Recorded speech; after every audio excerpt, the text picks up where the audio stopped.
Firefighters do a tremendous job. They're extremely caring people, but they're human beings.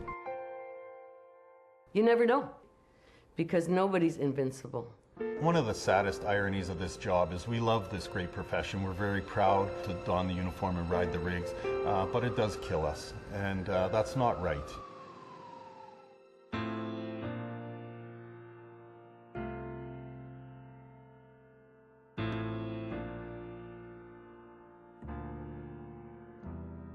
Every time you go on the fire scene, you're going to be going into an environment that's extremely hostile. We don't know what's in that environment. But what's killing us more is occupational disease, such as heart injury and cancer. And it's harder to understand for both the public and firefighters because it's not one fire that kills you, but it's hundreds of fires.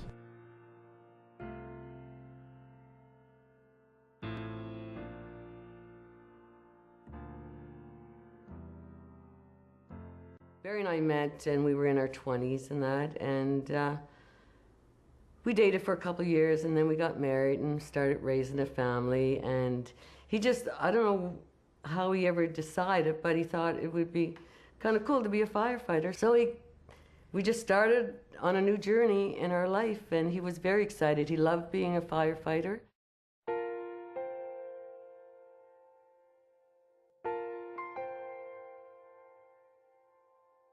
He went to the doctor and got checked out, and they said, well, it appears that you have walking pneumonia. But they kept treating it, and they said, well, it wouldn't go away. So they started digging a little deeper, and he started going for more x-rays and stuff, and then they discovered that he had a tumor blocking in his bronchial. And then as they dug deeper, we got the C word, where they said, yeah, you have lung cancer. When we had to explain this to our kids, I don't think they really understood up until the last how sick their dad really was, because he was 6'2", strong, athletic, like he played hockey with the fire department. We would go out to the cabin with the kids and, you know, have family time at the cabin and water skiing, and, you know, so this is the kind of person Barry was. He fought the best he could, and he went through, you know, chemotherapy, which made him so sick, and when he was diagnosed, I'm not sure exactly what his weight would have been, but it was over 200, you know, I'm guessing 225, around there. And he went down to 140 pounds. It was very devastating for the children. It was a very, very hard struggle for me, because at that time my kids were young, and I was spending all day in the hospital and then running home and cooking meals.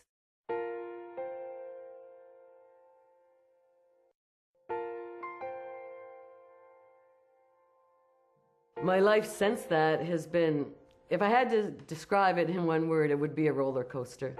Emotions, you know, and you learn how to deal with situations. But there's been many days that I've said, come on, Barry, you know, help me out on this one. It never goes away. I guess that's a part of what hurts, because things just, it's a constant reminder that he's gone and he's not coming back.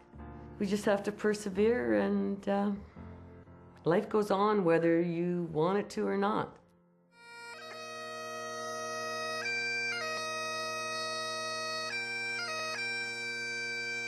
You know, I've had the great honor of presenting the widows and the families with the IAFF flag, Fallen Firefighter flag, in Colorado Springs. When we're in Colorado Springs and you're there with the families, it's a very personal experience. It's very humbling. You know, it's much like dealing with our members when they're ill. It's a very helpless feeling. You can only console so much. You do the best you can.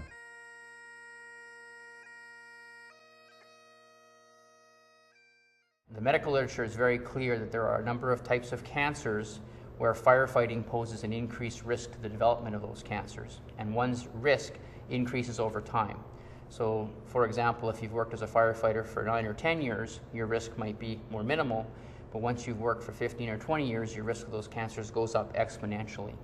The 4 that are come out on top in terms of probability would be prostate cancer, multiple myeloma, testicular cancer, and non-Hodgkin's lymphoma. And then also included on the list, but in the possible phase, would be skin cancer, breast, brain, bladder, kidney, lung in non-smokers, ureter, colon, rectal, esophageal, and then sort of a broad category of leukemias.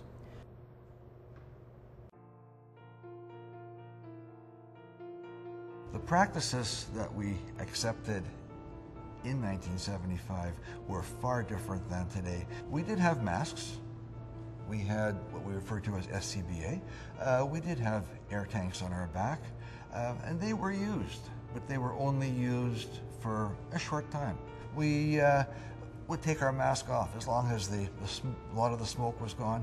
But when we think of it now, that was the most dangerous time to take off a mask. Nowadays, there's more man-made plastics than ever before. Houses are full of electronics. The houses themselves, the warehouses, office buildings are built with man-made materials. They're made with glues and resins, plastics, and pretty much everything in the house contains plastics. In fact, there's about 1,000 new plastics put on the market every year. Nobody knows how these react when they burn together. When you roll up in the rigs and you see green and yellow pungent smoke rolling out of these places, it doesn't take a degree in chemistry to know that this is bad stuff. This is toxic, and it's going to harm you if it comes in contact with you at all. When the building is on fire, when that object is on fire, all the gases are completely burnt off as they go out to the atmosphere. However, when we're doing the overhaul, these products are just lingering. All the contents, the walls, the furniture, everything in that house is still off-gassing products of incomplete combustion.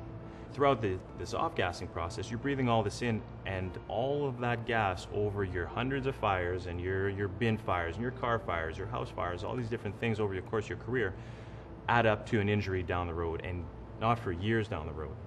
We have the best gear in the world. We have the best breathing apparatus, but it's made to protect you from the heat. You can withstand temperatures of over 1,000 degrees Celsius with our protective equipment, but the gear has to be able to breathe.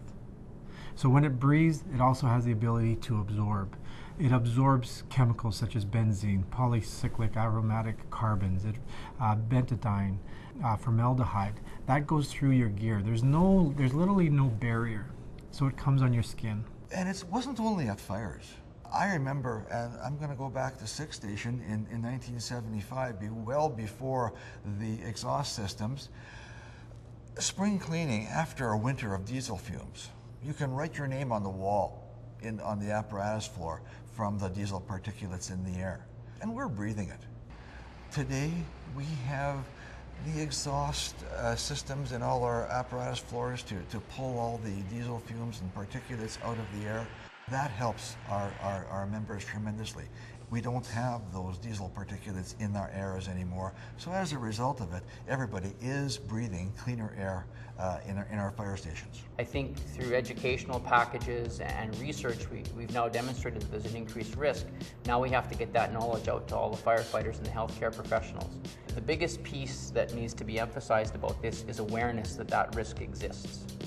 Awareness on the part of firefighters so that they know what to look for and the risk factors and the symptoms and signs of those types of cancers, and awareness on the part of healthcare professionals to know to screen for those types of cancers.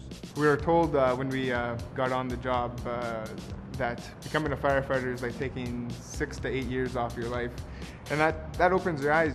Being only 23 years old and in good health, you kind of get the thought of that you're invincible, that there's nothing that's going to stop me now. Diseases and stuff, that's in the future, that's down the road. I don't have to worry about that yet.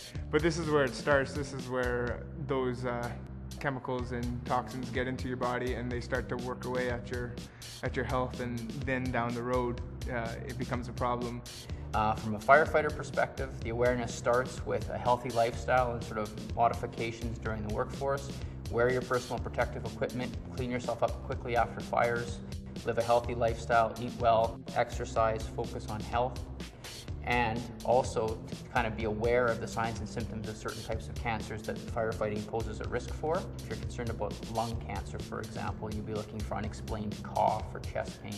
If you're looking for colon cancer, you'd be looking for unexplained change in your stools. So is there watery stools or blood in the stool or lack of stool or change in those types of things.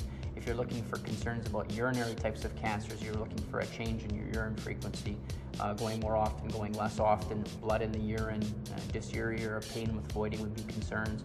Prostate, you'd be concerned about difficulty voiding or, frequent urination. Those are the types of things. For the types of blood cancers, you'd be looking for, generalized fatigue, weight loss, night sweats. Those are all types of things you should be looking for and be concerned about. And when those signs and symptoms appear, or even if they don't, firefighters need to be screened. And regardless of the presence of signs or symptoms, the screening should start for certain types of cancers at an early age. And the general rule of thumb within the medical literature is firefighters should be screened for certain types of cancers as if there was a family history of that type of cancer. If we find that there's a roadblock for a firefighter getting a screening test simply because of your age or simply because of monetary elements, tell us, because every single test that you take can extend your life, especially when you have cancer.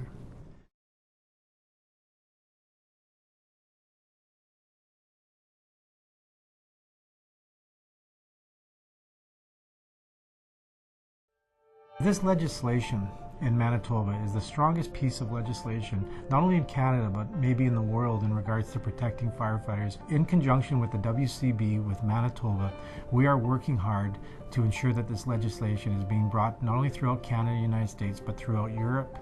I've been to Finland, I've been to Sweden, I've just returned from Australia, and they are copying our legislation here and what we're doing here for their firefighters in those countries. And that's something that we should all be very proud of, because it started here in Manitoba, and it started here with a great partnership with the Workers' Compensation Board. And with that, it goes great responsibility by every firefighter in Manitoba. We have to do everything we can to ensure that we minimize our cancer risks. Let's hope that one day this legislation will not be needed. I'm now educated enough to realize that the importance of taking the preventative steps now, things that don't cost $1, the important things, just wearing the equipment that's provided to us, the right breathing apparatus, the right turnout gear, the importance of washing, taking a shower after a big fire, things I'd never thought of before, not thinking it was relevant at all. It's so important for firefighters to be aware of the information about the diseases that we face and the different hazards, so that we know how to better take care of ourselves. For me personally, being young, I need to start going to the doctor and making sure I get those annual checkups and physicals, and make sure my doctor knows what things to look for with me, because they might not know all the different hazards that we encounter every day. They've made great strides with dealing with cancers, even from a decade ago, which is wonderful. But you know what? Nobody wants to hear the C word, that you've got cancer. This is definitely a case where an ounce of prevention is worth a pound of cure, to say the very least, and I would say more so in our profession. If we can educate my crew members to do the things and to use what we fought so hard to get, then we will have a better job, we'll have a better career. Our young folk just starting, they won't have contracted all the cancers that we've been subjected to. They won't, they'll be able to see their grandchildren grow. And that's something that some of our people didn't have that opportunity to.